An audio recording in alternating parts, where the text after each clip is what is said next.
Man, there's so much stuff to talk about. The Spider-Man trailer just dropped like 2 days ago or yesterday or something like that. And then we finally got to watch Shang-Chi from the comfort of our own homes and Disney Day. Should we do the next episode of the podcast?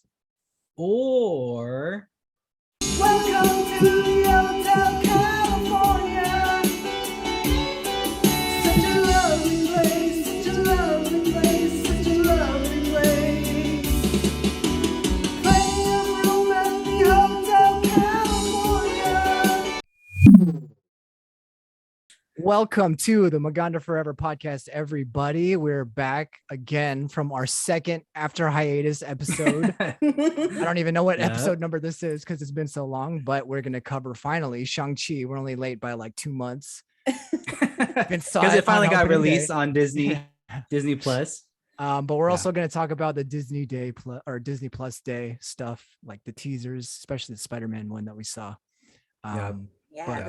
The Spider-Man one's like hot off the press. Like, it was released yesterday, I think. Yeah, I think so. Yeah, we'll talk about that after some of the little things that Disney Day talked about. Like they released some upcoming series. Like we already know there's the What If season 2.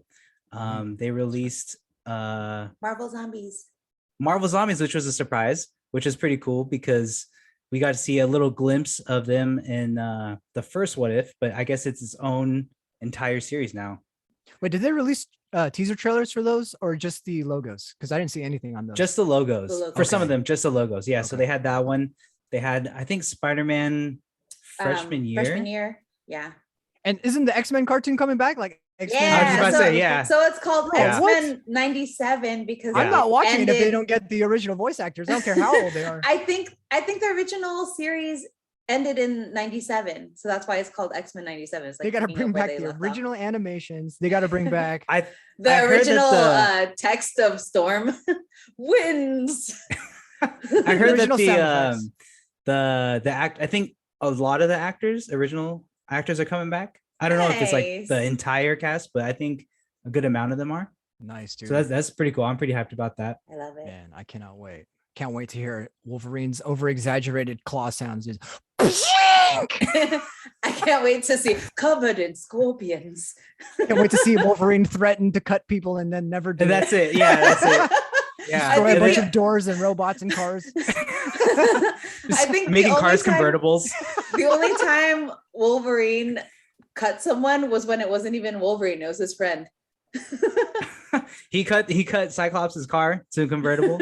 Yep, he punched Cyclops. I remember that, dude. He definitely punched Cyclops. Wolverine looked in the mirror, like, or in that picture frame. Yeah. I go where I want to go. Yeah, some of the class. He was dropping bars in that cartoon. God damn. Dude. He's like, more. He said morph. He said morph more times than Rick said Carl in Walking Dead. Dude. Morph wasn't even alive for that long. Morph was the only time we saw Wolverine actually be violent, like to a person. Dude, crazy. I need to rewatch that show again. That was I think it's on Disney Plus, the original. It is. It is. Yeah. I hope they have the song too. The song is so classic. Dude, everything is classic. They got to just bring all of it back. Bring back Juggernaut, bitch. Bring that voice, that YouTuber. Back when they ain't that a bitch? I'm ketchup. This is a Dodge. Back whenever they would re-air like old episodes, it's always just the Phoenix Saga. They had some good storyline arcs, like when they did all the Nightcrawler backstory, all the Mystique ones. Like you actually see those dynamics. Yeah, dude, they fucking killed it. And back in the 90s, like that was the most comic accurate shit out there. Yeah. Sans morph wasn't even a thing, but whatever. So other than that, we got a couple trailers. Like we got the She-Hulk trailer. You guys just watched that? Or teaser trailer, yeah. What are your guys' thoughts on She-Hulk? You know what? I'm kind of interested because the way the teaser was framing it was that it doesn't say why she gets Bruce's blood, but it's kind of implying that because Bruce was able to control the Hulk part of him, that's how Jen Walters is able to do it.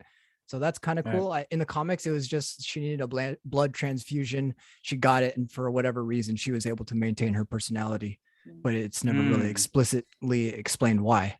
The quick Yeah. flash we see of her as She-Hulk actually looks pretty good. Like the Yeah, animation very of it, comic it's not- accurate. It's not Mm. too, without being too comical. Like it looks Yeah. pretty good. And when it showed the Hulk, when he was Professor Hulk, if you notice, he doesn't have the sling anymore. So like his arm is Oh, so that's a clue to fine. where it takes place. yeah. like- So I guess it takes yeah. place like way after. Because back in Right. Shang-Chi, spoilers, he's Bruce, and he's got his arm in a sling, human form. So I guess it takes place quite some time after if he's already healed up and back in Hulk form. Mhm. I don't really know too much about the storyline either. Like who the Mm. bad guy is. I feel like Abomination is in there if I recall. That would make But- sense because I mean he Yeah. was, again, spoilers, brought back for Shang-Chi. So Yeah. I don't know. I don't know that much about her in the comics either, where her story is or anything. I don't know much, just basics. Like she's a lawyer, she gets shot, and then she's like losing blood, and then they have to get Bruce because he's the only one like compatible for her blood type or something like that. And then she gets the Hulk powers. Damn. I didn't even know Her blood type was Hulk negative, dude. Somehow she was the only one available. Can you not get someone Hulk contaminated? negative. Need contaminated blood? Like there's some AB positive in here somewhere. I know it. Universal receiver. Damn, dude. And then the last teaser we got was for Moon Knight, which I don't know that much about other than like is he the one that can copy? He's I don't really know too much about him either. I know, again, just the basics. His name is Mark Spector. He's like, I think he's like an archaeologist, and he finds like some kind of It's like what's it- Egyptian god. Yeah, he thing? finds some kind of artifact, and then it like gives him powers to where like he can possess different like superpower, like super strength and healing or speed, depending on what phase of the moon it is. Oh, okay. And also like Oh. he has like is it schizophrenia or bipolar disorder? One of those. Oh, I think it's bipolar disorder. Or no. The Schizophrenia. multiple multiple personality disorders. that's yeah, what it yeah. is. Yeah. And like that also affects his powers somehow. But Okay. like, yeah, Interesting. The They one kinda line touched we on hear- that in the teaser. in the teaser, Mm. the one line we hear is, "I can't tell if I'm awake or dreaming," or something like that. It kind of reminds me of Etrigan, like because he also uses an artifact. Well, he recites a poem, but I'm gonna say it Uh, kind of. I mean, Kind of like Shazam too. his kind of like character power set reminds me of Split. Like multiple yeah, personalities linked to Mm. powers. okay, That's as best as I can describe. Even though it's based on like the phases of the moon, what plays more into his like persona is his mental personality. Okay, his mental disability okay. or condition. Oh. There also was a trailer for Marvels. Oh, I don't yeah. know what that. I don't know if I is. That's if I said instead it's just Miss Captain Marvel, the- Yeah, it's the next one. I thought. Wait, so is that the one for Miss Marvel? Because she has her own show, right? it's God, the Inhuman girl. What's her Yeah. name? Miss Miss Marvel. Marvel. Oh, I thought she had her own Yeah, show. yeah, Is yeah. she going to be in that also, or in addition? No, it is her own show. Oh, but it's called Marvels, not Miss Marvel. I think it's I called. think it's called Marvels. Marvels. Oh. Unless the movie is called Marvels, but then the show is Miss Marvel. It's something weird like that because they changed the verbiage or like the name for Yeah. one of them. I can't remember which one.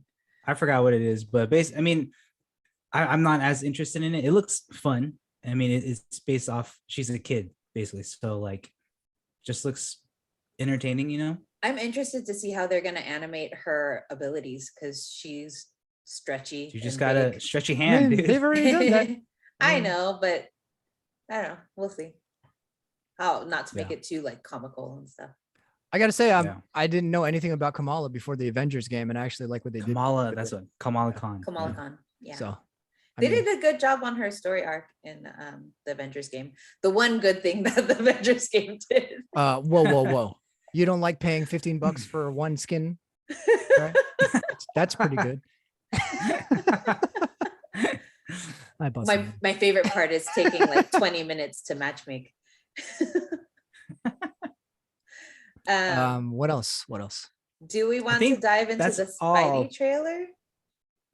That's a heavy. That's heavy. Are we missing any little ones before we dive into this one? I don't remember any other trailers other Reveals? than those ones. Yeah. We do need to mention the upcoming Hawkeye is coming out soon. Oh, we're gonna talk about that at length Yeah. because there's some developments happening. Because apparently Daredevil is featured in, like, not himself, but some of his rogues gallery and how it connects. So yeah. Oh yeah, that reminds me. So one of the things that they showed too, like a logo of upcoming series, was Echo. So Oh yeah. Oh, I didn't know she was gonna have her own is- show. Yeah. Yeah, so that could be. She's basically the female task. Taskmaster. Yeah. Yeah, so that could be a Or link just- to Daredevil. Yep. Oh, they confirmed it is. She is a Okay. Daredevil rogue, and since so yeah, we can get into it when that Got it. show happens because there's a lot. Got it. sticking in there. Cool. All But right, the so- Spider-Man trailer, that shit got me hyped. I don't know about you guys. Yeah. Didn't. No, didn't get you hyped. Well, it fleshes out more of the story because like before it in the first trailer, it's mostly like, oh no, people can't know who I am because he's being framed for murder. But this one, it like expands on the side effects of him taking that action.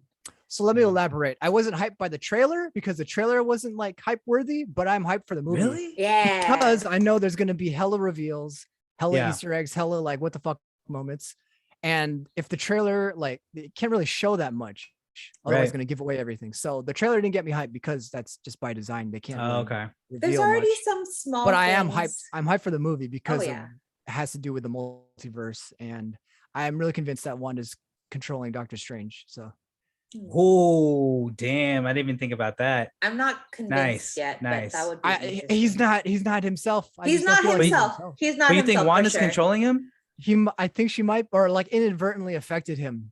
Like, Oh. Maybe because he tries to go like intervene in her situation, and then she ends up messing with his mind or something. I don't know. It just doesn't seem very strange like to me. Do you Well, think? I also wonder. go ahead. Oh, sorry. I was gonna say I also wonder because, like we said in previous episodes, the fact that Iron Man was kind of the loose cannon. He had to be kind of more in control and like planning and stuff like that. Like he's still recovering from being gone for 5 years or whatever, how long the snap was. So, like, I'm wondering if it's like him still coping, and that's why he's still kind of like wonky. Could be, but I it's don't so know. abrupt. Like to become that Yeah. way, Yeah. and like this, I guess there's a time, like there's a passage of time, but in the span of one movie for moviegoers, it's kind of jarring to see him act so cavalier. Yeah. Yeah. Yeah. With his magical I- responsibilities. I too think that it's probably not him, and I think it is either somewhat connected to the What If series. Like it's just a different Doctor Strange entirely, like a different multiverse one. Maybe not controlled by Wanda. One theory that I was kind of thinking about was, what if it was some type of variant of Kang where he can either control other people or he can kind of become another like kind of copy their powers and stuff like that. That was pretty out there though. I don't know about that. but- Definitely out there. That's I- What If out there. I hope that Wanda's involved somehow, but I couldn't tell from the trailer if she was or not. And we'll probably get more of that in the actual Doctor Strange trailer. and Yeah, not so much yeah. in Spider-Man. I hope it's Right. James Franco pulling the strings. Hey Harry! Hey Harry! Oh, like it was on the ground. He's like, clotheslined his ass and killed him. And it was yelling at him, yelling at his unconscious body.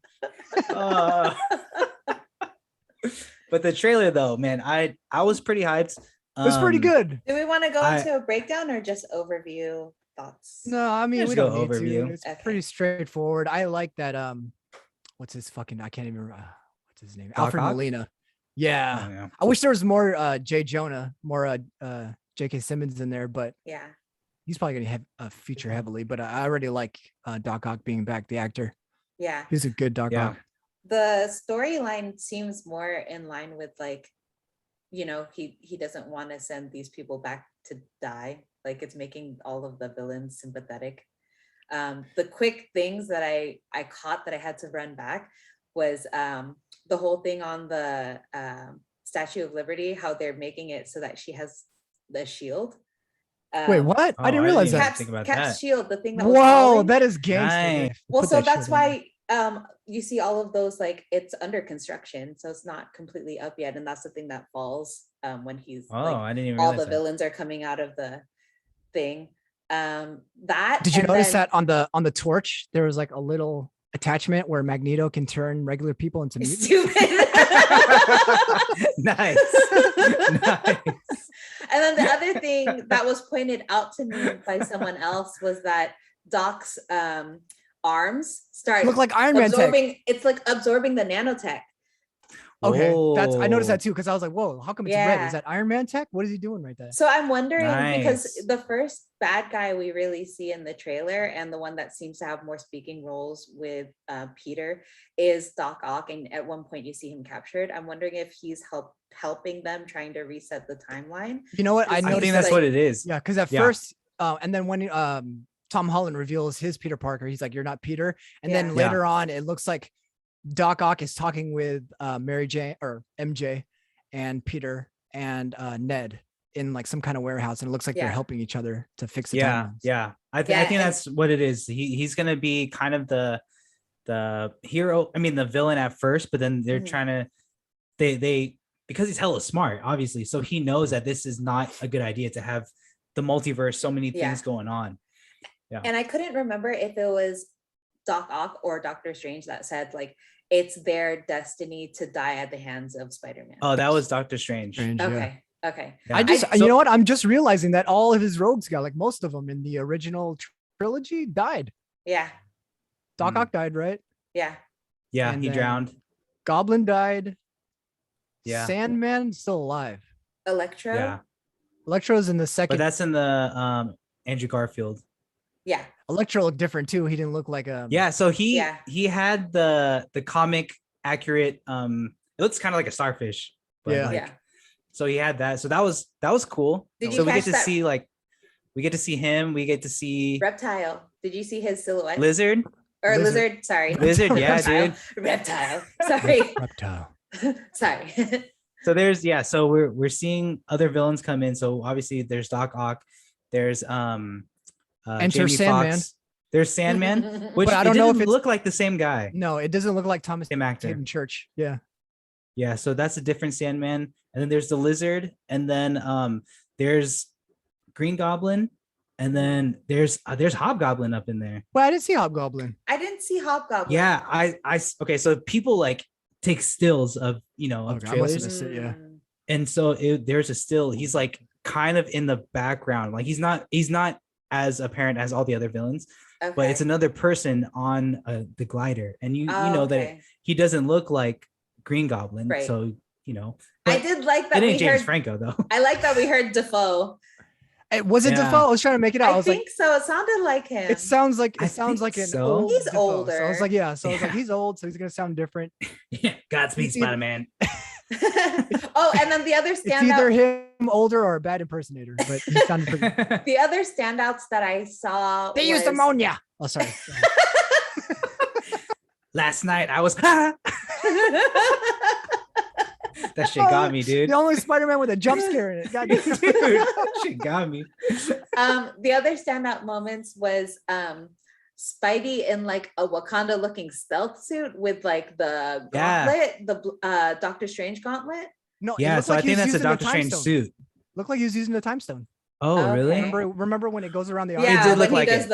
the yeah. Yeah, but he had a totally different suit, and I think that's like a suit that maybe Doctor Strange made for him or something like that, Okay. so that I he's was like, it able to looks use the dark. time stone. I don't Yeah. know. Yeah, it's like black and gold. Yeah. Mm.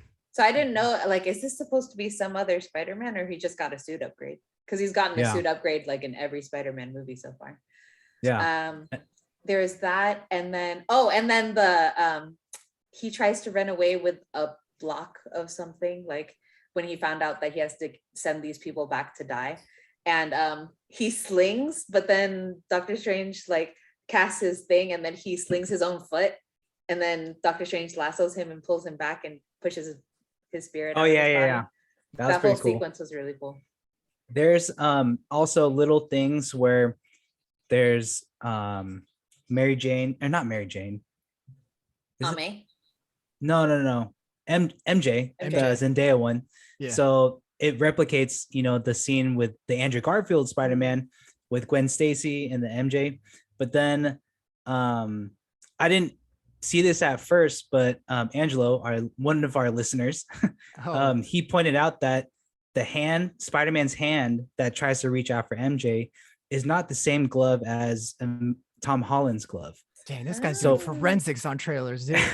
He was saying I didn't catch that it is it looks like Andrew Garfield's Spider-Man. So That it's makes kind of sense like because he's trying he's to the one save that's- Gwen. Yeah. Oh my! You know what? If they That'd be do, awesome. if they make these kinds of connections, I'm gonna say it. They might be better. It might be better than the Into the Spider-Verse cartoon movie because that's some deep Yes. shit. Like going back, fixing the mistakes he couldn't like do in his Yeah. own universe. Oh my Yeah. god, that's deep. And then there's a lot of things on Instagram right now is people are slowing down this certain scene where it's like Sandman and it's the Lizard and Electro, but they're all kind of in one clip. But Yeah. then you see the Lizard, his face looks like he's getting punched, but there's nothing punching him. So Oh no, then yeah. people are Spider-Man definitely has some backup, but they're not gonna show who yeah. Yeah. So people are speculating that that's got to be the other Spider-Man. one of the Spider-Man. Oh shit, dude! They Oh my also god. they said like, in the end when Doctor Strange is saying like he can't send them back and the rifts are getting wider.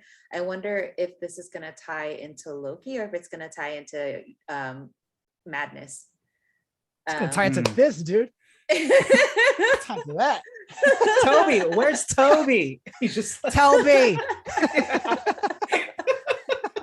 Or Toby. one of the stupid.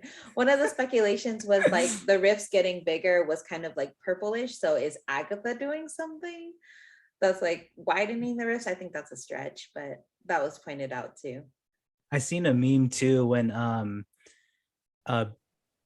something happens with Doctor Strange where like he can't control it, right? And then it like all erupts or whatever. And then someone paired that meme with in Loki when Kang, when he kind of like loses his focus and then he says something like basically something just happened, like we passed the point of return or something. Right. So some people are saying that was a moment when Doctor Strange couldn't control everything and it all went to shit. That'd be interesting because in the first trailer, he lost his focus because Peter kept interrupting and interjecting. But that would make more sense that he lost his focus for some cosmic reason and not just because Peter was annoying. Maybe, do you think Doctor Strange kind of is like a bad guy in this movie too? Because he said that like someone has to die, right? And then Peter's gonna try to save everybody, but it looked like at some point Peter fights Doctor Strange too.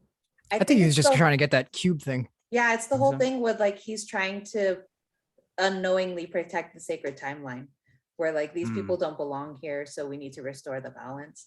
I think Yeah. compared to his counterpart in What If, where he would do anything to mess with the timeline, like he's actually the one that's like the ancient one trying to restore balance. I think one of my theories is that when the scene where he tries to reach for the bomb, when Peter tries to reach for the bomb, I think that someone is going to die. It's not going to be any of the villains. I think the villains are eventually going to go back to their own universe, but I think Aunt May is going to die. Oh You my do see God. Aunt May running. Like there's a quick clip of her Mm. running and I don't know what from or what to. Yeah. I think they're gonna bring back Uncle Ben and kill him again. They're gonna bring back the other Aunt May. Bitch is old as shit.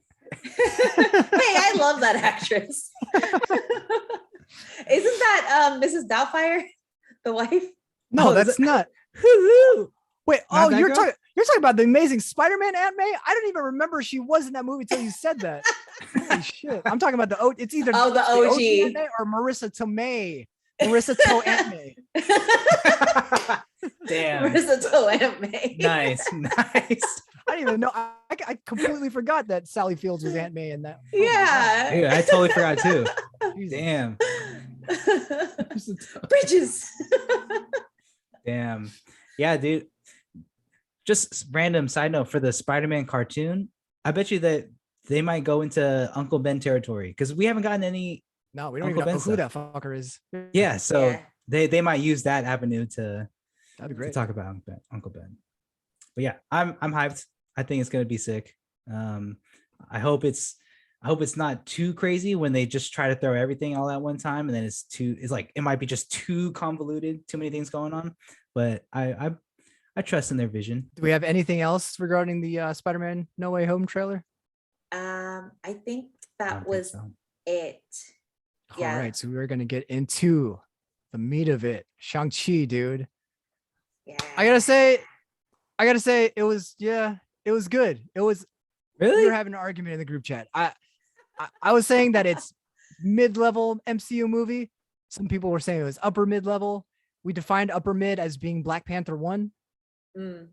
Yeah, because he Not still even has Black to. Panther 2, but yeah, Black He has Panther. to establish his like backstory. It's going back to like introducing someone brand new, Which is that we fine, haven't but I had in still a felt while. like there wasn't a lot of emotional like gravity to the movie for me, at least. Really? And the climax of him fighting the dragon, I'm like, it's all right. It's like, I don't know, the stakes didn't feel that high to me. My Like, husband there was never a liked to doubt say, that he was gonna win. Mar Mm. liked to say that throughout the movie, Katie had enough personality for both of them. And that Katie too, and he didn't Sean. really have a personality. He was just, He's just brooding.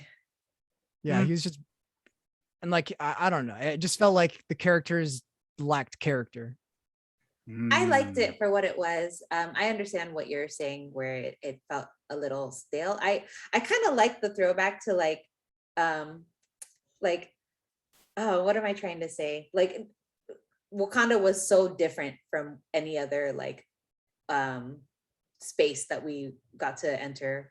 And for this, it was like Talo was also super different. Like they're empowered by the gods. There's super mythic creatures. Like I liked that it was different, but I can see how in the scheme of things, it was a little stale compared to what also came out around that time. Mm.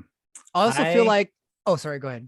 No, you go ahead, man. I was gonna say in the scope of it, you can't help but look at Marvel movies in the grand scheme of things. So it's like, okay, how does Shang-Chi fit into like a universe stakes level event? And it's just another like, oh, we have to protect this realm. So it's kind of like Doctor Strange in a sense.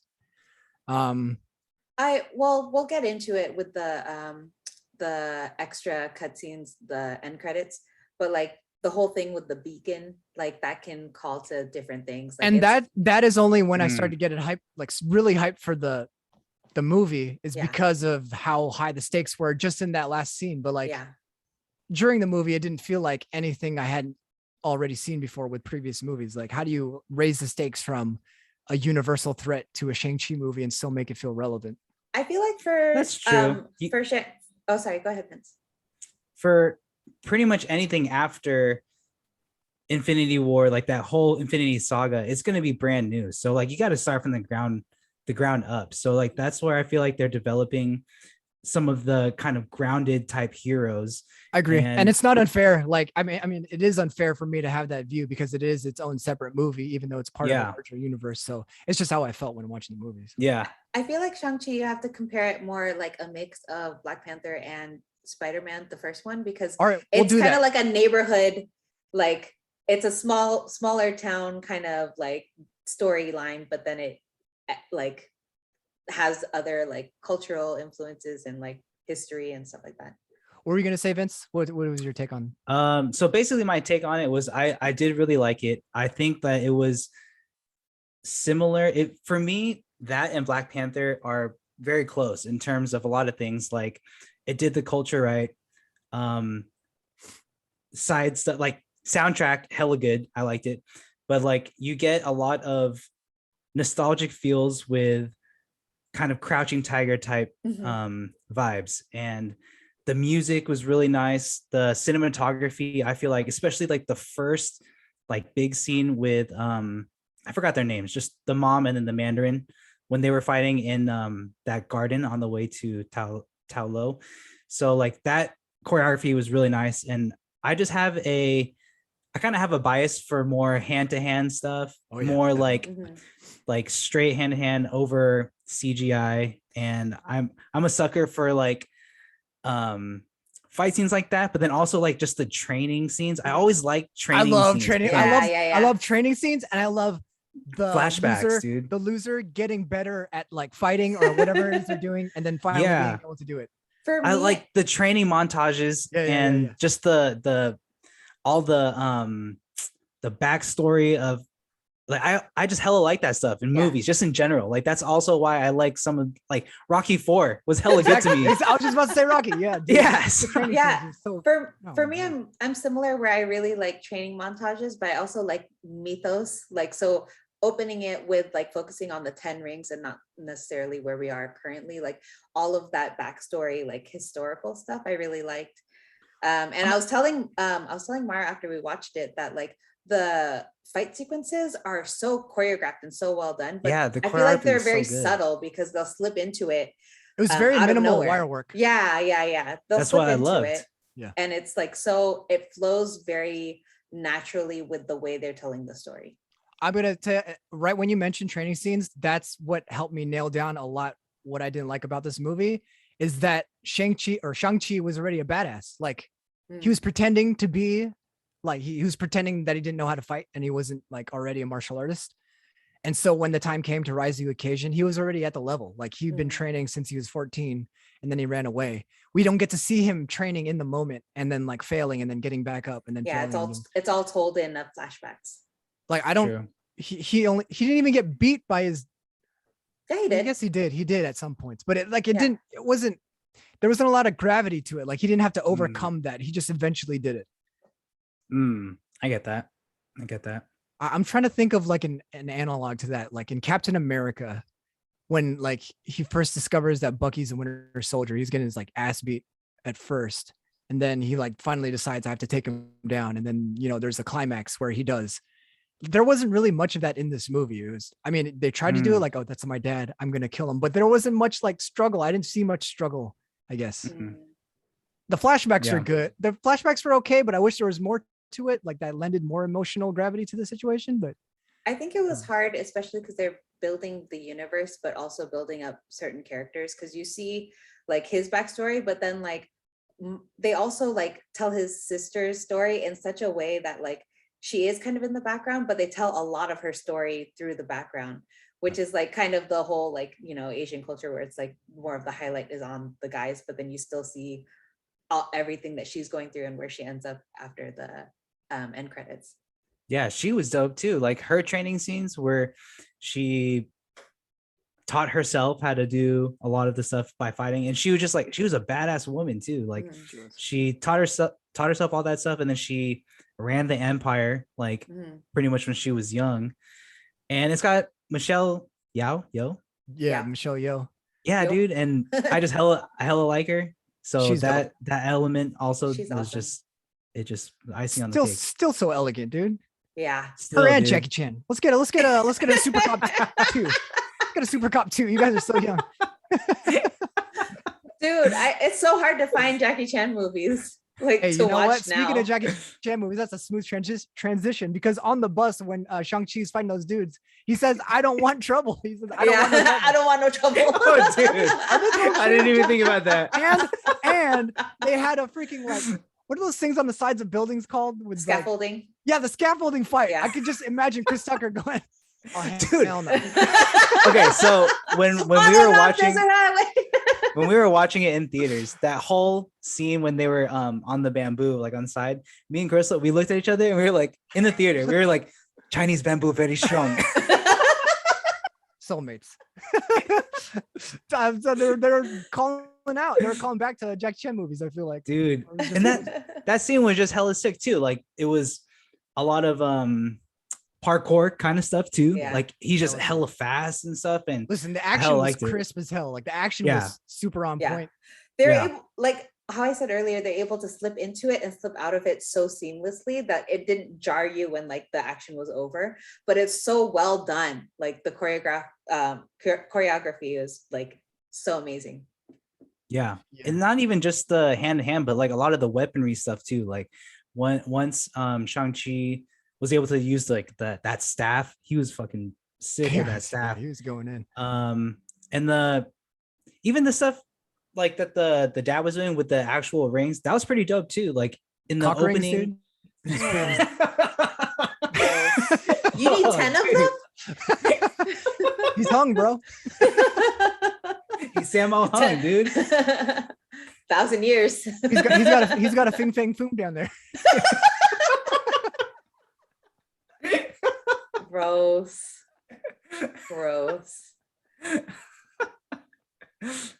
Yeah, that opening scene when he was just on the horse and like that battle scene was pretty dope. Ooh, yeah. I like the Yeah. way he Yeah. uses the rings to like propel him places, and then like that was pretty cool. I like that the use of the rings was like a combination of all the different Avengers fight styles, kind of like when he was throwing the rings around in the beginning, it was kind of like Cap throwing the shield, but then recalling it was like Mjolnir. And then yeah. like Oh damn. propelling himself Good was stuff. like Iron Man. So all of it was like True. very I didn't catch it. similar. Good Very true. observation. Damn. Yeah. You're crucial to this podcast. Thanks. I didn't used to think so.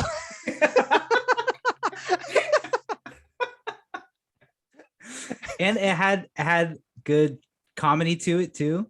Yeah. Like Aquafina. I just keep thinking of that dragon from Raya. Like she just embodies that dragon from Raya, dude. I feel like Aquafina is a little too much sometimes. Like you could tone it down a little bit, but her character wasn't. She was good in it. She was good in Yeah. it. She had a role in it. Yeah. She was shooting arrows in it. This basically follows the story of the 10 Rings, which is an artifact that's like over thousands of years old. And the dad in this, I think his name is Wenwu, is Wendy also- Wu. Wendy Wendy Damn Wu, it. Homecoming Son of a Warrior. bitch. Damn it. Too Brenda slow. Song. Brenda Song is the dad.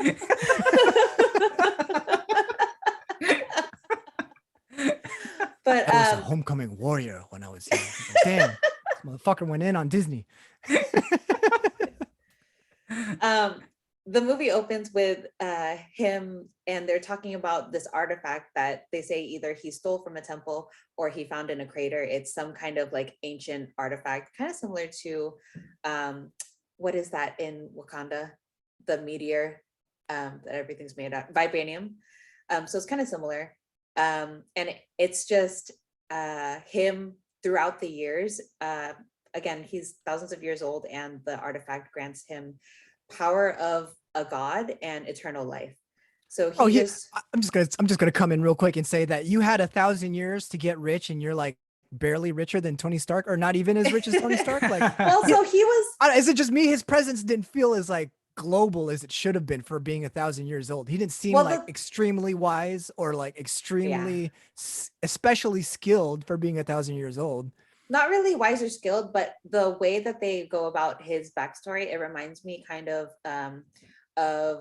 what's it called in DC, the League of Shadows. I'm gonna say, yeah, Oh, I know Ra's where al you're Ghul? going. Yeah, exactly. So Yeah. when I think of 1,000 years old, I think of a Ra's al Ghul, Yeah. and like how his presence is just felt like throughout the universe. Like he has extensive knowledge, extensive skill. This guy didn't really strike me as that. It just seemed like a regular bad He's guy. just that came power to power. hungry. Yeah. They kind of like made him just want to like physically conquer things and not necessarily like how Raish would like move in and out of society. But Like, for it did being- say that the 10 Rings, like they shaped history, but it just showed them doing like different assassinations. Exactly. You know what? They were telling and not showing. Because Yeah. like how is an organization like Hydra going to be around for like decades and have more? I was of an just about to impact ask, yeah, like than do you the 10 think Rings? Hydra knew about the 10 Rings or vice Exactly. versa? Like how they should, if it's been 1,000 years or Yeah. like around for 1,000 years. Mhm. And I feel like they should be more powerful than Hydra if you've been around for 1,000 years and infiltrating different countries. And Yeah. it shows some flashbacks of them overthrowing like a French British and castle. French. Yeah. and French, like, but like they didn't really seem like omnipresent. Yeah. I feel maybe, like maybe it was like before, like during the part where he kind of gave up the 10 rings, like maybe that's when it kind of No, the 'cause- mystique of it kind of died down, or No, because when he gave up the rings, it was around 96 was when he first meets the Oh, mom. right. So Okay. that's 1996. So I mean, like, to better tell it, they could have like kind of like League of Shadows, they build up these kind of corporations like Hydra, but they're actually the like puppeteer. But Mm. yeah, that's a good point. Like it doesn't really mesh with like the global for how long he had that power. Good point. But yeah, so anyways, he has these 10 rings, and we mentioned it earlier. They're kind of like weapons. They give him super strength, and he can throw them around and use them kind of like a combination of Cap's shield and Mjolnir, where like it's kind of like psychically linked to him. I also wish they went into the individual power, because it really was just that. Him throwing it, him using it to hit, like to boost himself places. But like in the comics, that each ring has its own has power. a different power. Yeah. And I guess you can chalk that up to him not using them individually to their full potential. But just what we were showed, it was just basic fighting, which is fine because the fight scenes were awesome. But like, I wish they kind of would have showcased the rings more in that sense. That's kind of what Mar said too, because he was like, each ring does something different. I was expecting more. So yeah, so he's like on this conquering path, and the last thing on earth that he has to conquer is a place called Talo.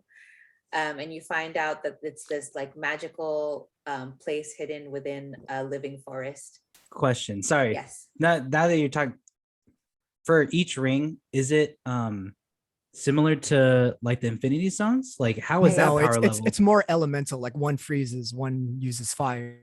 One okay. Yeah, it's like. Yeah. Got it. Okay, go ahead.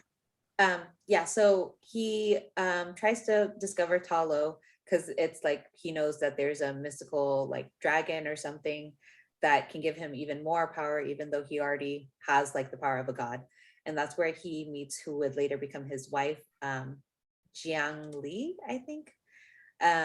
They fall in love, and they eventually have Sean and his sister, Xiaoling. Su Young. Oh, sorry. Dude, I was Gotta be faster. I gotta go, guys. I gotta go. So young. Son of a- But like when you walk by every night. But we find out through flashbacks throughout the movie that he goes from this power hungry, like super mobster guy and falling in love to like wanting to be a family man. And they originally wanted to live in Talo, which ends up not being a village, but actually like another dimension or like region that the wife comes from. And she has the power of what they call the Guardian, which you find out later is like this big old dragon. She has a part of this. I feel like what is it? Tai Chi is just shoulders, dude. There's a lot of there's like a lot of it's fluid. It's fluid. Yeah. And when mixtape juice. I'm gonna break your ankles, dude. But you find out like her fight style and the way that she's empowered by her guardian god. She's the only one who has like physically been able to beat him in fighting. Basically did a twin dragon / the one. Yeah. Dude, yeah. Rock, paper, Tai Chi. her style reminded me of Junpei. Yeah, with Exactly, the water, the ball. Dude. Yeah. I'm just gonna put this back here. Dude, yeah. That style is crazy. Yeah. But yeah, so they originally want to make their family in Talo, and they say that he is not worthy because he has only used his powers for destruction. He had 1,000 years to like do good on behalf of mankind, and he did nothing. He was like, look at her finger. I put 10 rings on it, motherfucker. So she doesn't get banished, but she doesn't get stupid. He was breaking the wall, and then Shang-Chi was like, just a bunny. Oh my. Oh my. Stupid.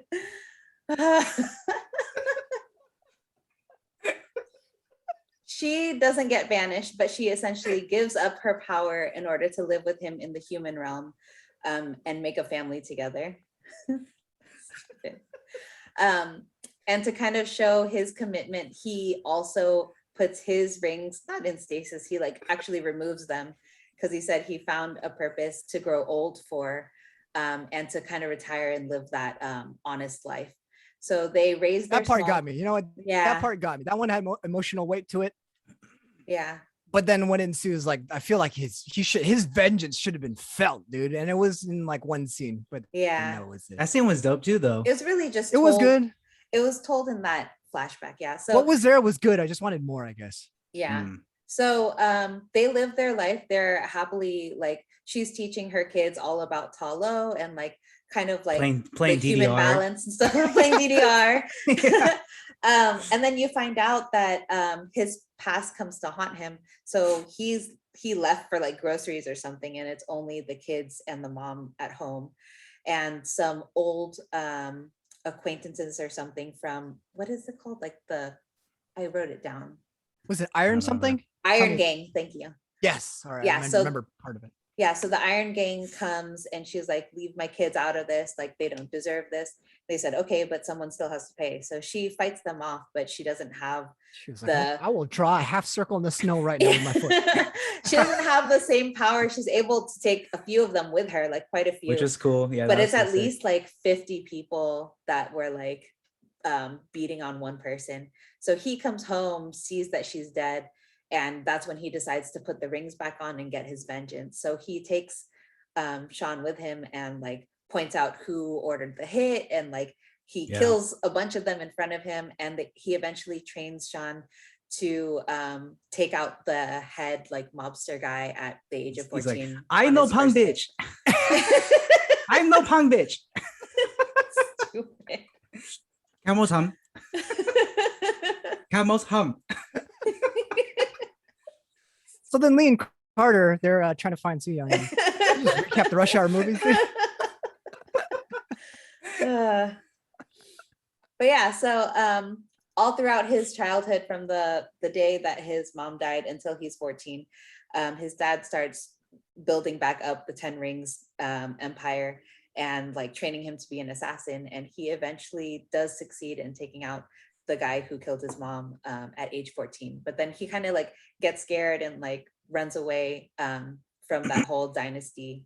And we're left with who he is today, a valet in San Francisco, trying to hide from his past.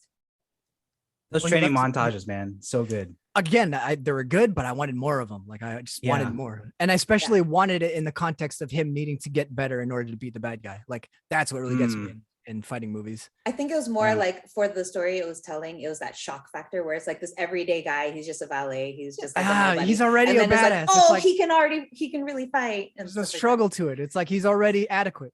Well, Yes.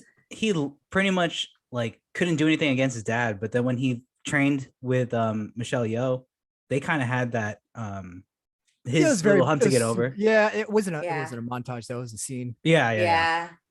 I can tell. I understand what She you're just saying did about this. She just did this to his hand. That's it. That's all she did. Open hand. That's it. That's how you beat your dad. He just took his glasses off and took out his ponytail. Exactly. Dude. That was a martial arts equivalent of what he did.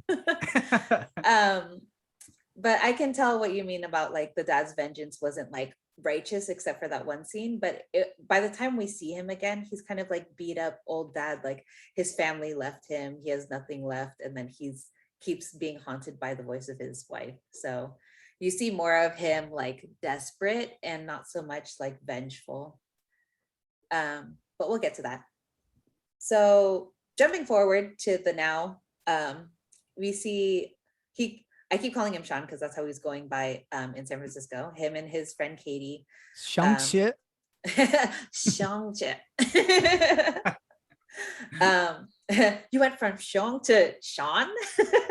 I feel like a lot of her lines, it seemed like it was kind of improv. They were like, at it, Probably. yeah, definitely. Yeah, But yeah, so they're valets. They're kind of like living in the now, doing stuff irresponsibly because they're just like, or doing what makes you feel good in the moment.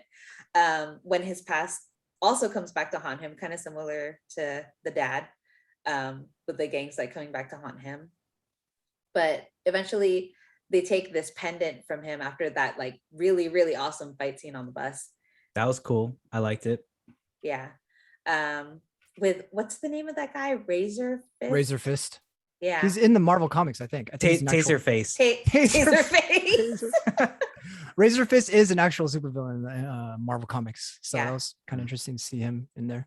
Yeah. So through a bunch of fight scenes, we actually see the dad comes back into their lives by trying to take a pendant that the mom gave to both him and his sister.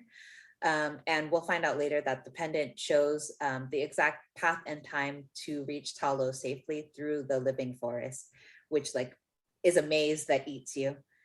I'm gonna say right now, I have to say it right now because this whole like premise is like it's Iron Fist 2.0. It's like better.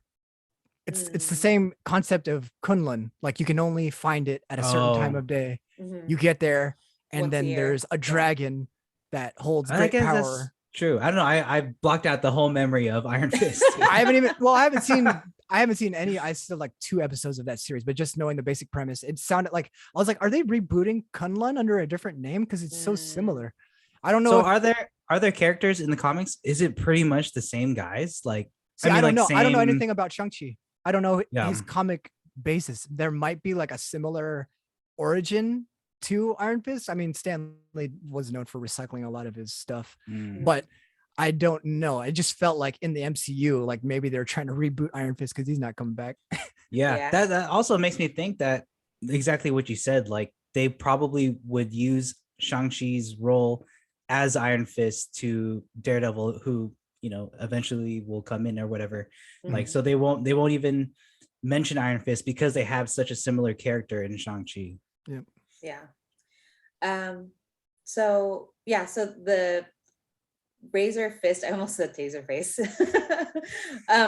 He's Razor successful. face. He's successful in getting the first pendant from Sean, and then he goes to Macau to visit his sister and warn her that she's in danger also. It's the first time he's seeing her in many, many years because he left her when he ran away.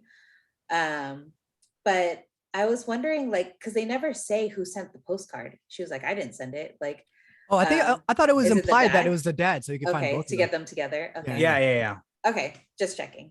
So he goes to Macau, and it turns out that his sister also ran away eventually, but she left at age 16. So she waited for him at the family temple for 6 years before realizing, like, I don't need him. He's never coming back.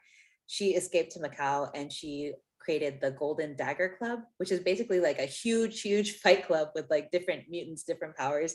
And Oh, people just making soap in there. you see Wong fight Abomination. Oh, before that too. So I don't know if you guys noticed. I didn't notice this until someone else pointed it out. But once they go into that club, they see other people like fighting in different rooms. I knew there was gonna be an Easter egg that I didn't catch. What is it? There's one of the Black Widows who was fighting in there. Like an extra? How are we supposed to catch that? It was not Florence Pugh, right? No. It was just Oh shit, that's a great. widow. throwaway.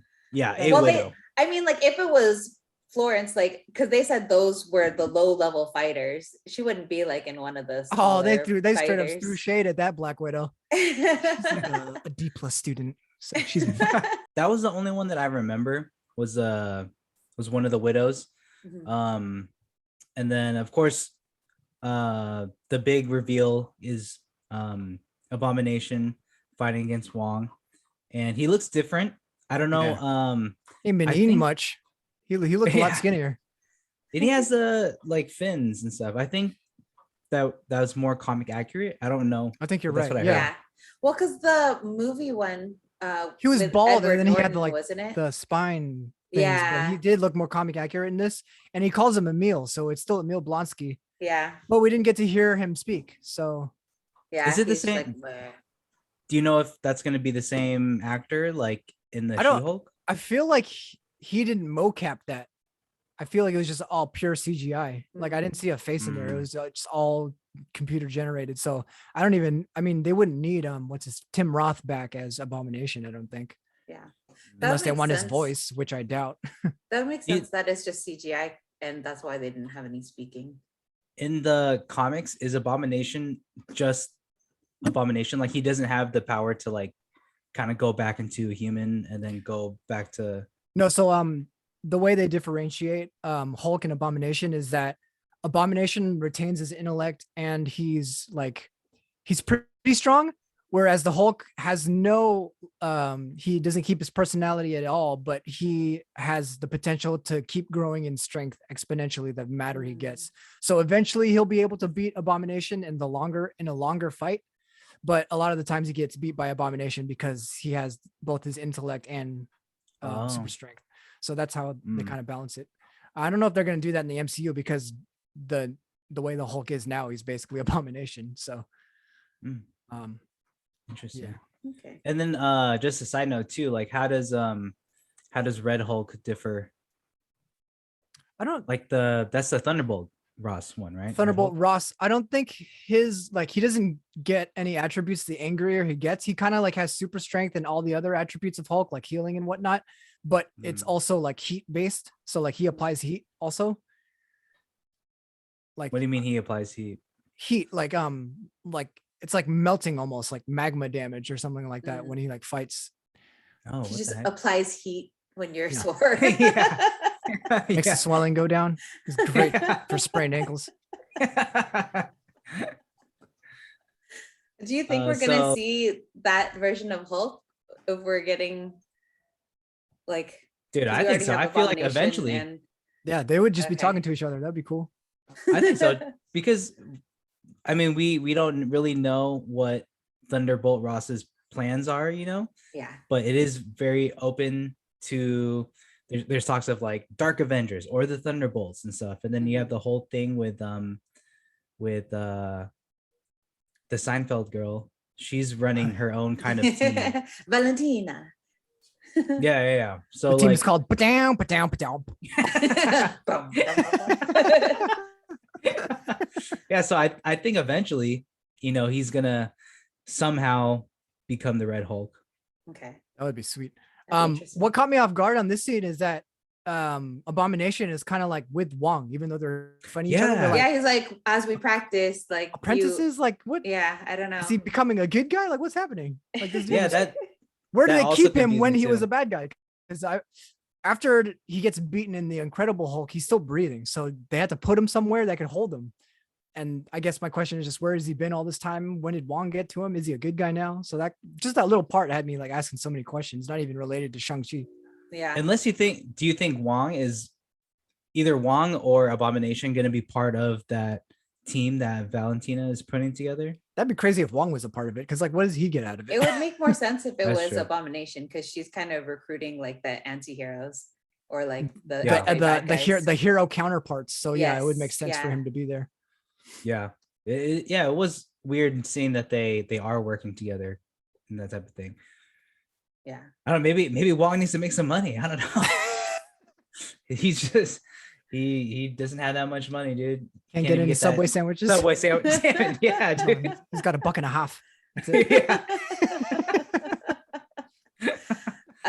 So yeah, we see the intro to this fight club. Sean is looking for his sister, and it turns out that he ends up fighting her in this match that he kind of gets tricked into. And like that's when it's revealed that he left her behind and all that stuff.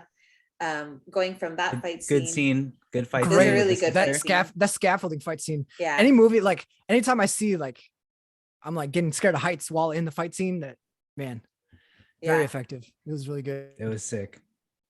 Yeah, so that's at the end of that fight scene is when they get her pendant eventually because she doubles back to save Katie from falling. And then we don't really see much with the Death Dealer other than like the training sequence and then briefly when he fights Sean.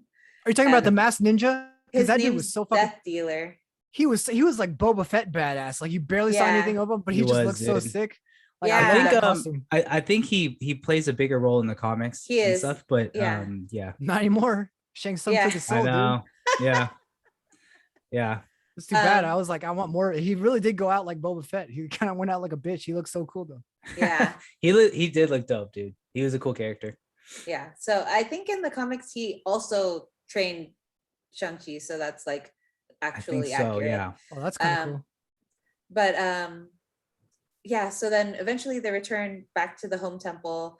The dad has both pendants. And he kind of acts like nothing wrong happened. Like, oh, I didn't send you to assassinate someone and you didn't run away when you were 14 and the daughter when she was 16. Like, it was a weird, like, welcome home kind of thing. They had a Yeah, family it's- dinner and he tells them about like his new calling in life after the wife died was to free her from Talo because he's hearing voices of her. That was a cool and- scene. Yeah, so Mephisto, dude. It's where my mind went as soon as I heard that the wife was calling. It's Mephisto. But I really like that scene too because it also it ties in the whole Iron Man thing with the Mandarin. So he eventually gets into the whole thing Trevor? of Travis Slattery. I watched Yeah. before we watched Shang-Chi, we watched the short again when he's in prison and they break him out. Yeah. So he basically says that the terrorist group, they kind of adopt the name the Mandarin, and then yeah, that's how it kind of ties into Iron Man. My 10 rings. Yeah. It kind of not forgives, but it like smooths over, you know, old comics when like kung fu was a thing and they're like, oh, we're gonna call this guy the Mandarin. Like so yeah. That still didn't de-shitify Iron Man 3 to me. So Yeah. Yeah, true.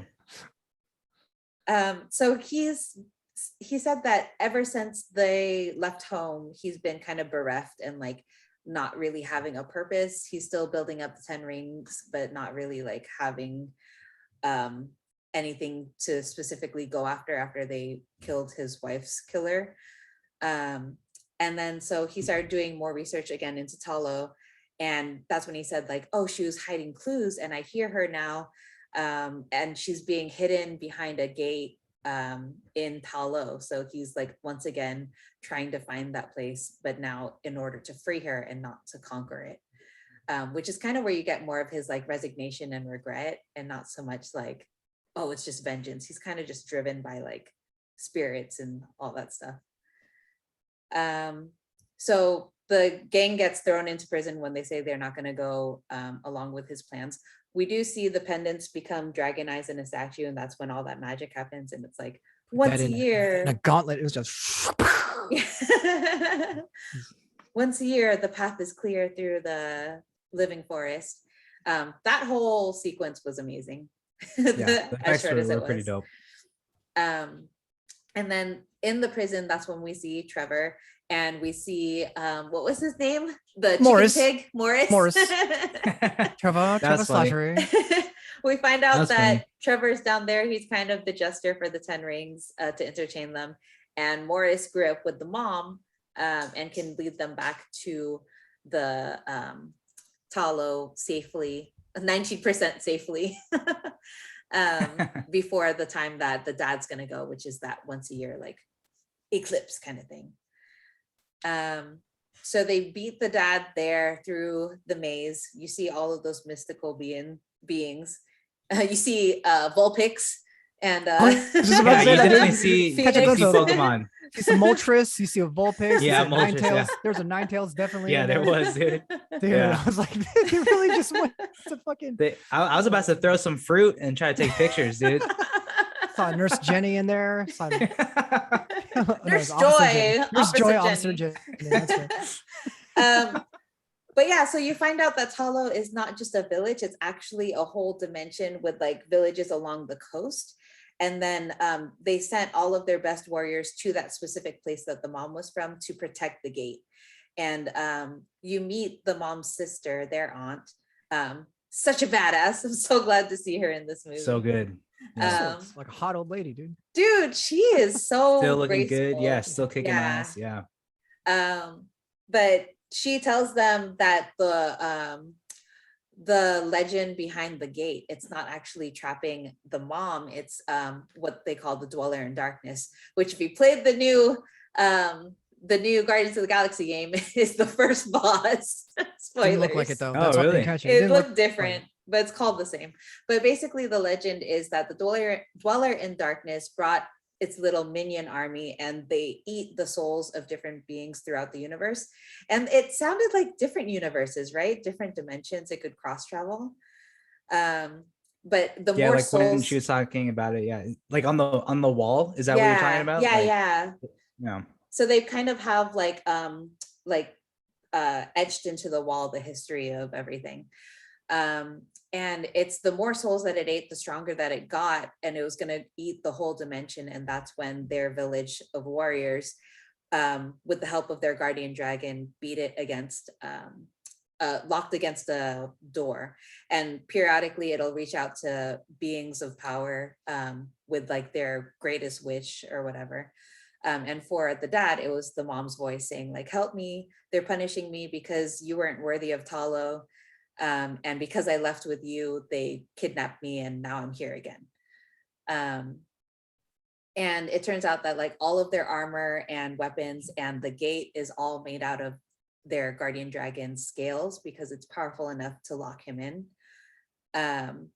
But if it were to get out, then it's like another like universe ending kind of deal. So Dweller in Darkness is such a like a 12-year-old edgelord emo name, like a screen name on AIM. Dweller in Darkness. Dweller in Darkness. Don't look at me. You're on 12-year-old like emo roulette chat. No, that's emo Toby. That's his screen name. Yeah. Eventually, because they gave warning, that's when we get that awesome training sequence where the aunt's encouraging Xiaoling like to step out of the shadows. She gets her own that was weaponry. sick. Yeah, Yeah, and then she said like somehow the mom always knew that they were going to make it back there, and they would have, she probably sensed that she would eventually, they would have to fight their dad because he still has that dark past. But she commissioned for the aunt to have like armor ready for them made out of the dragon scales. And then she gave Shang-Chi the Michael Jackson Thriller jacket. I was like, what the fuck Shang-Chi. He has gloves. I felt like his superhero costume was super underwhelming. Like it could have had more flair to it. Yeah, it didn't. I mean, I don't really, I can't recall what it is in the comics, to be honest, but it just looked like, honestly, the fucking Thriller jacket. Like it wasn't anything cool. It was simplistic. It could have worked. I feel like if they added a little bit more flair to it, but in the comics, he's just like in a red jumpsuit with like black stripes, like most of the time, or like some form of a red jumpsuit. So even in the comics, it's kind of simple. So it makes sense why they would make it look like this. But this is only the origin movie, so like his costume could get better for sure. Yeah. I actually liked his casual bust look better with it, like sport coat, or not sport. It's like a sports, like a Letterman jacket looking almost with the red Jordans. Like that looked like a cool outfit. His Shang-Chi one was kind of underwhelming. Like I wanted more superhero from it, but. So you see him training with his aunt. Again, the sister is training alone, but she's more out in the open about it. Like all throughout her childhood in the flashbacks, you see that like she's never been allowed to train with the boys, but she's always witnessed all of Sean's training like sessions. So she taught herself how to fight and to fight better, is what she told Katie. I've always liked that weapon too. Like I don't know what it's called, but it always looks hella sick whenever people use that. I don't even Kill Bill spear bulb, like whatever that is. Yeah, it's like kind of like God of War in a way, where it's just like you can throw it and then comes back, but then like it's you see it in like those ESPN like fighting competitions and stuff. Oh yeah. You know, like when those solo Step one is always to spin it off your neck. ESPN the Ocho. Yeah, like even like Jackie Chan has done it in some movies too. Yeah. And Jet Li and stuff. So like I've always liked that weaponry and the choreography that comes along with it, because it just looks so sick. Throughout the movie, the sister has been like just like in the shadows, but she kind of drives it along. Like she found the way out of the prison because they have like the secret tunnels, and like later in the fight scene with the dragon and the Dweller in Darkness, like she's very instrumental to a lot of the change and a lot of the story points, but she's not the focus. So she's always been like kind of in the background, where Sean is the foreground, which is a lot we mentioned before of Asian culture also. Like growing up, it's mostly like the guys. Also in the training sequence, we see Katie, and she's saying like, oh, I'm just gonna help, like bring the stuff here, bring the stuff there, like not really accomplishing a lot. And the one of the elders tells her like, if you don't take your shot, then what, like basically what do you have to lose? So she learns how to do archery. And all this time they're just preparing for the dad to arrive there, because the aunt says of the artifacts that could possibly release the Dweller in Darkness, the 10 Rings is one of the like most powerful or something that can like viably break the shield that they have going there, because it's so ancient. They still don't know like really what the origin of it is. So eventually the dad arrives. They have this great standoff with it looks like they're just like tasing the villagers there. It doesn't look like any, it's really like fatal, but they have like a whole showdown. And then Sean goes to fight his dad while everyone, I think the sister is fighting Razor Fist, and then the aunt is fighting Death Dealer, right? So they all have like their one-on-one standoffs. That's what they call fucking vampires in Underworld. Death Dealers. Yeah, you're right. It was bugging me. I was like, it's not Death Eaters like Harry Potter. It's Death Dealers like in Underworld. I was like, lichens?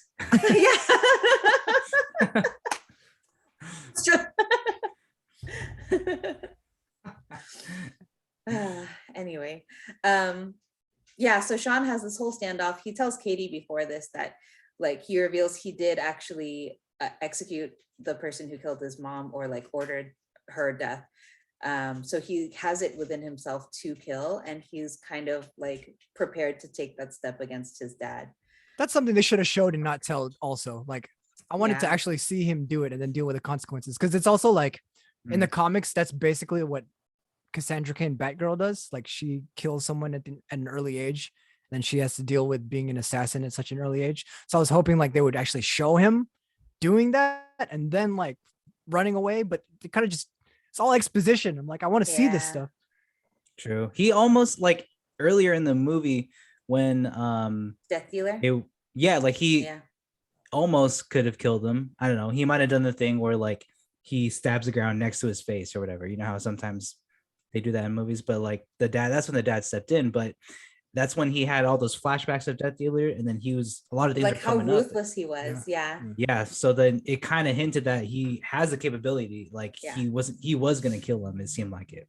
Throughout the flashbacks, I will say it was surprising that he ultimately ran away, because he even told Katie like, I would do anything for my dad, like especially after the mom was killed. Like he wanted to make him proud and like kind of not really uphold the family honor, but like avenge her and all that stuff. And like he like, it shows him training until his fists are bleeding of his own volition, because he's just conditioned to like be in that mindset. And he even focuses on the rings, and the dad says like, if you want to be worthy of them, you have to show me that you're worthy, and you have to be strong in mind and in body, which is ironic because, or not ironic, but it is a twist at the end, because he himself is not really sound of mind, because he's so twisted by the Dweller in Darkness, twisting his wife's like words and like turning him around. So, but yeah, the fight scene with the dad and Shang-Chi was hella cool.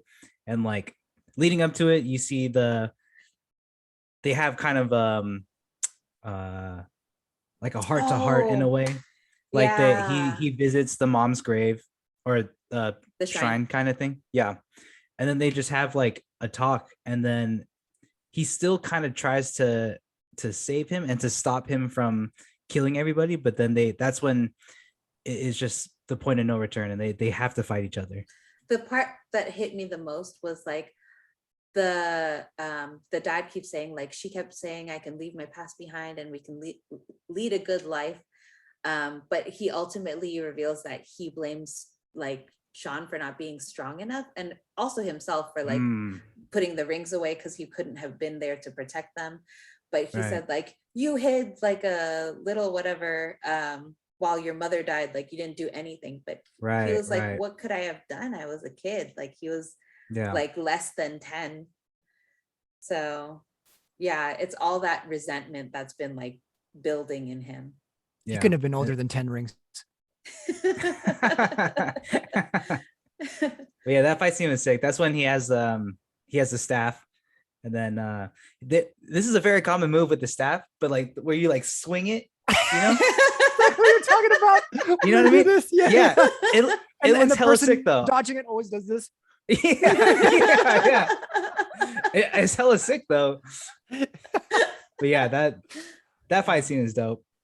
Eventually in the middle of that fight scene, the dad does get the upper hand and send Sean into like the ocean, separating the shore from the gate. And then he goes to the gate and like starts pounding on it. He puts all of the rings on. Oh my god, that was and, like, my favorite super scene. punches When he was like bah bah, and then he was like, and then he went back to that was sick. Oh, shit, that was dope. You should have saved that for hitting someone with. That would have been cooler.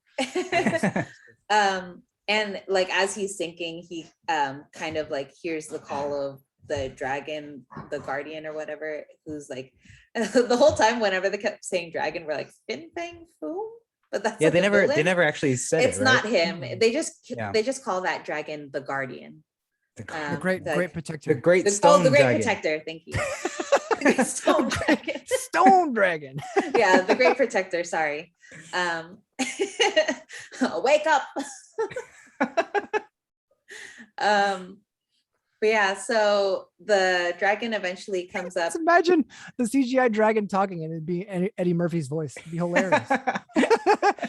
Hey, Sean! Tell me what bone needs protection.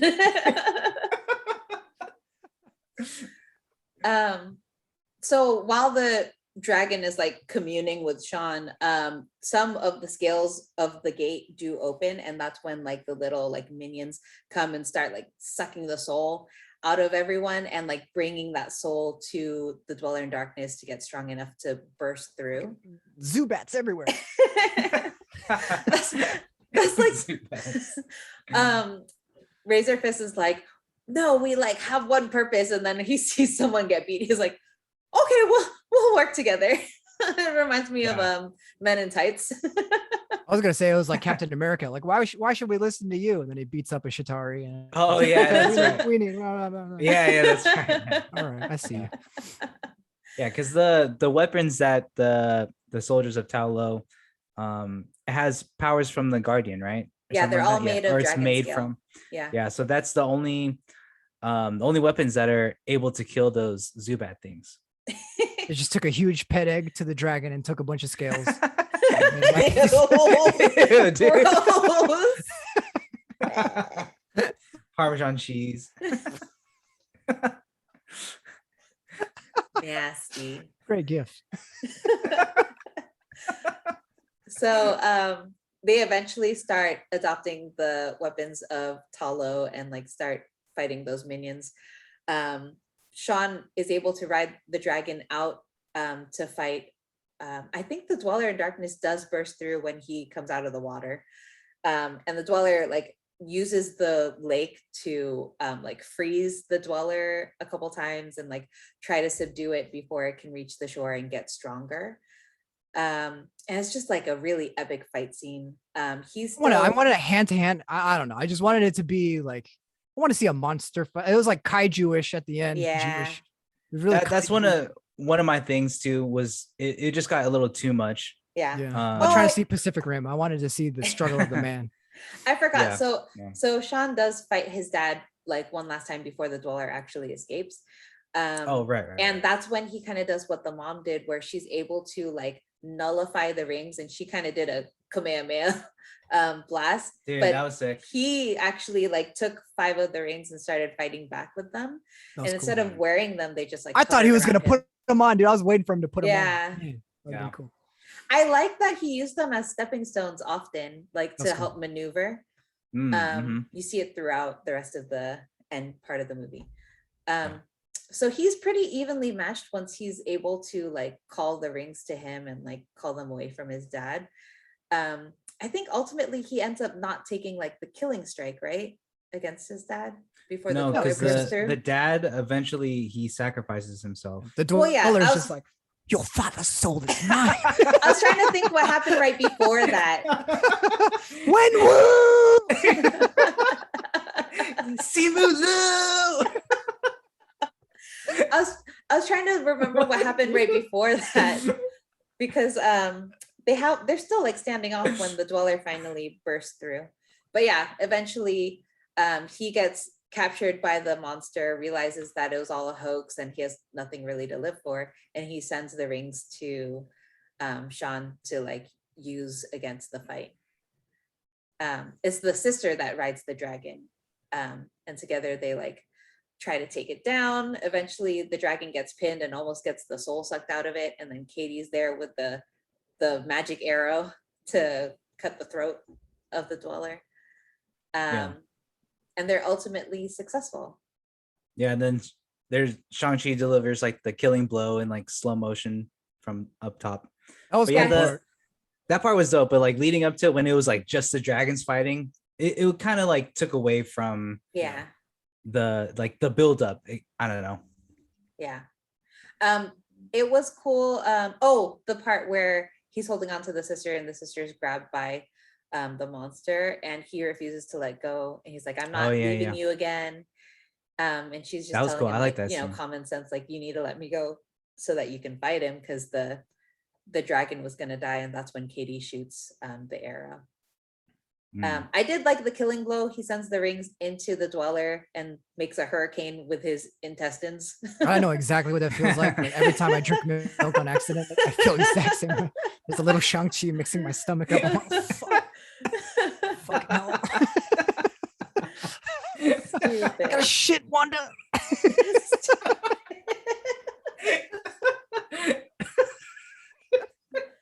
Oh my god.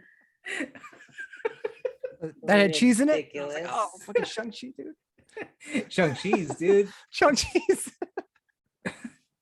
Yeah. So that's all of it? No. We need to we do come the back from end there. credits. Yeah.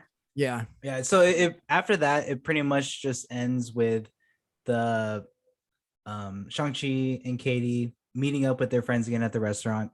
Which then leads to Wong doing his thing, and then he's like, basically, you need to come with me. And then that's when they kind of have, is that the end credit scene already? The end Yeah. credit scene, is yeah, go ahead. So Wong shares that the artifact is older than anything in their artifact like database. And the reason why they called Sean there was because there's a beacon embedded into it. They don't know its origin or how old exactly. He was like, how long was your father wearing this? He's like, I don't know, 1,000 years. That's like roughly the timeline. And he said, like, we felt it all the way here when you put on the ring. So as soon as a new person was like wearing it, it echoed through the universe or whatever. And they're on a consult with like the hollow of Bruce and Captain Marvel. Yeah. So they're trying to figure out, is it alien related or is it anything that they've encountered before? That's it's pretty, that was crazy that Kamertage don't know what it is, because they've been around pretty long. Like how do you remember how old the ancient one was supposed to be? I thought that it was over 1,000 years. I think I remember centuries, maybe. Yeah. So maybe within the 1,000-year range, but I don't know. They have an artifact that they can identify. So that's. Did you read any speculation on what it might be? I'm kind of like. I didn't look into it. I wish I looked into it, because like what I didn't really either, but one of my guesses is. So you guys haven't watched Eternals yet. It doesn't connect anything with them, so it's not like a spoiler or anything like that. That's fine. Go ahead. I want to know like anything. Like, There's a character. Do you guys know anything about those characters in the comics or anything? A little bit. Okay, well, there's a guy who is an Eternal, and his power is basically he's able to create weapons. Oh yeah. And one of my guesses is that maybe it's something that he made pre 1,000 years, and somehow the dad was able to get it. I don't know. Mm. I haven't seen anything on that. It's just a personal guess. Nice. Yeah, I haven't yeah, I looked don't know. into it. It does leave it open-ended because if they felt it all the way in Kamartaj, like where else in the universe is it calling to? And if the Dweller in Darkness like knew that the current like wearer of the rings was like mentally weak, that they could manipulate him, like what else is out there that could try to, it's like my precious, like trying to get to the rings. And also like the whole thing with the multiverse now, you never know. Like maybe Kang somehow, Dang, I don't know. Kang is a new Mephisto, dude. He basically is, man. I think Mephisto was the one that punched Lizard in the Spider-Man trailer, dude. The other, But yeah, I don't know. the other post-credit scene. I could have done without that one. I don't care if she's running the Fight Club or she's running the 10 Rings now. Yeah, that was Yeah. So he basically, they're saying like, oh, where's the sister now? She said that she was going to disband what the father did, but she had mentioned in an earlier dialogue with Katie that like he wouldn't let me run the empire, so I went off to make my own, and that's where you see the Golden Dagger Fight Club. Now she's running the 10 Rings, and her aunt even says like, here in Talo we train side by side, men and women, so that's what you see of the 10 Rings. It's men and women training together. Who knows if she's a good or bad guy in the long run. It kind of reminded me of the twist for Sharon, where it's like in the flashbacks, she's the one who's like, mom wouldn't like this if you're killing people. In my forms, I can feel mom's spirit. Like she seems more connected to like the lighter side of their family. But then now as an adult, she took like the dark turn, which is kind of similar to Sharon Carter that we saw in Captain Winter Soldier. Or which Falcon and Winter I still Soldier. I don't like. I She's- don't like that. Like that. Was She's weird. running a Yeah. bootleg ass hand, dude. What kind of? She's running Hand Me Down, the Hand Me Down gas organization. But it did say the 10 Rings will return. So does that mean the 10 Yeah, Rings that was- oh, I gang forgot about or that. the 10 Rings Yeah. Shang-Chi? So Shang-Chi's not even coming back. The 10 Rings are there.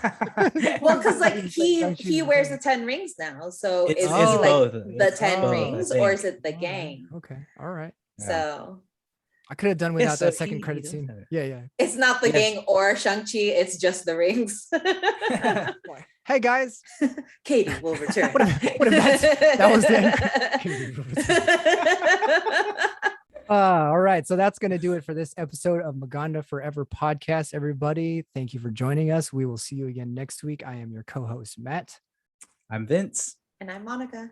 See you later. Base. I'm not Wakandan, but my bionic arm enhanced. Just say the words, I'm activated like a Nazi trance. Catch vibranium to your cranium, wanna glance. Full body cast from a Cyclops optic blast. I doubt you crews prepared for this hit. Catch a glimpse of who I'm with, have you scared of the clip? No heart-shaped herbs or any terrigen myths. I'm taking out your ankles on some anti-Garian shit.